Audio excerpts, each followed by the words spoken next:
Well, there's protein in whole grains, and here I've got quinoa, amaranth, millet. All the whole grains are really good protein sources. Nuts as well. I've got walnuts, pistachios, almonds. But really, the protein champions are the bean group. I've got pintos, black beans, kidney beans. They not only have a lot of protein in them, but also they have something else. They have soluble fiber that lowers your cholesterol. All right. And these are very affordable, obviously, as well. It's an inexpensive source of protein for all of us. I must add, for one bit of personal suggestion, I think you ought to get a little vitamin B12. If you're going to avoid eating the meats that we generally are consuming. You get that in a multivitamin. You don't need a lot of it, but just get a little bit in a multivitamin. Okay, the next group you say we got to cut out, this is going to shock some of you, is dairy. Right. Now, why is it so important to get rid of milk? Well, when you take a look at not just milk, cheese, yogurt, all of the dairy products, they are actually a bigger contributor to saturated fat. That's the bad fat, bigger than meat. But it's easy to get good nutrition without dairy products. All right, so we're missing calcium, we're missing potassium, and we're missing vitamin D. Okay, well, green leafy vegetables loaded with calcium. I've got broccoli. Broccoli doesn't want to brag, but it's 30% protein. It's got a lot of highly absorbable calcium. Look at kale. I'm going to steal that. Broccoli does not want to brag. I like that. Collards, Brussels sprouts, potassium, fruits, wonderful source, and vitamin D. The real source of vitamin D is sunlight on your skin. That's the natural source.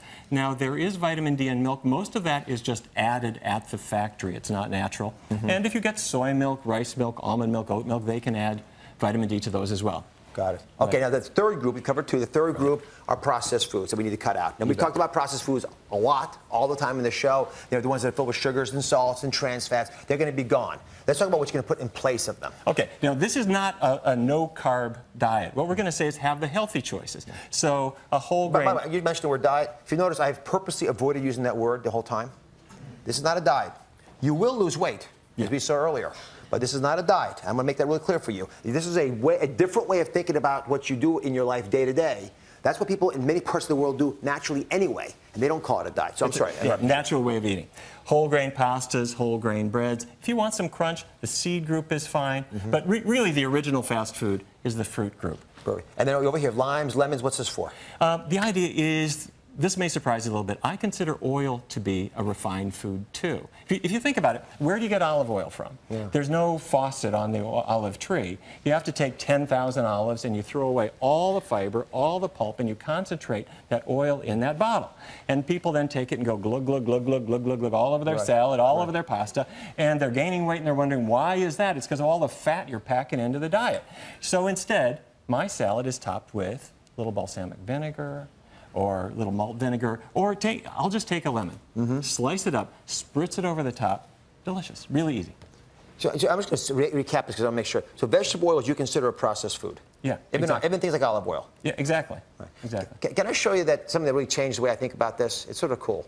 There's a little animation, I have it here, from the movie. I'm just going to show it to you. This is how our stomach senses fullness. So when you eat the whole plant-based foods you're talking about, all those receptors in the stomach get stretched out. So it sends to the brain a signal that you're full, not just because you ate food, but because your stomach is being stretched. Now, what happens when you eat some of the other food that we're talking about? If you jump forward and look at processed foods, you'll notice that you don't nearly stretch your stomach out quite as much.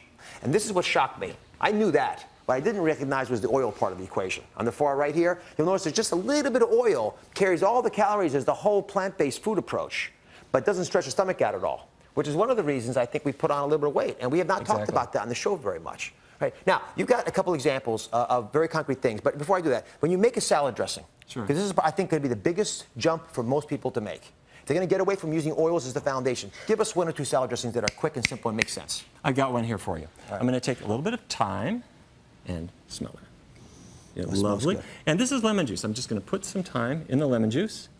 A little bit of garlic. Three ingredients, very easy. In goes the garlic. Stir it around a little bit. And can I put it on here? This is actually spinach. I put a little tofu and some vegetables on top. You stir that up. Quick, easy, delicious. Zero oil. Yeah, I tell you, it smells good. What do you guys think? Want to try that? Sure.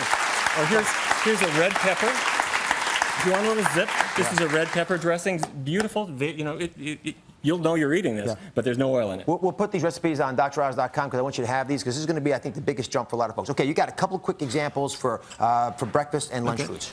Steel cut oats. You could use old-fashioned oats if you want. Just takes 3 or 4 minutes to cook. This has apricot cooked into it, and I put a little cinnamon over the top. This is going to be my lunch, our spinach salad with some tofu and vegetables. For dinner, how about a whole grain fettuccine? I put some grilled asparagus, some grilled summer squash on top, and I have a no oil tomato sauce that's going on top. You're really a gourmand. Oh. I love this idea. All right, when we come back, we've got 30 members of our audience who tried this way of eating for 5 days. Let's see how they did.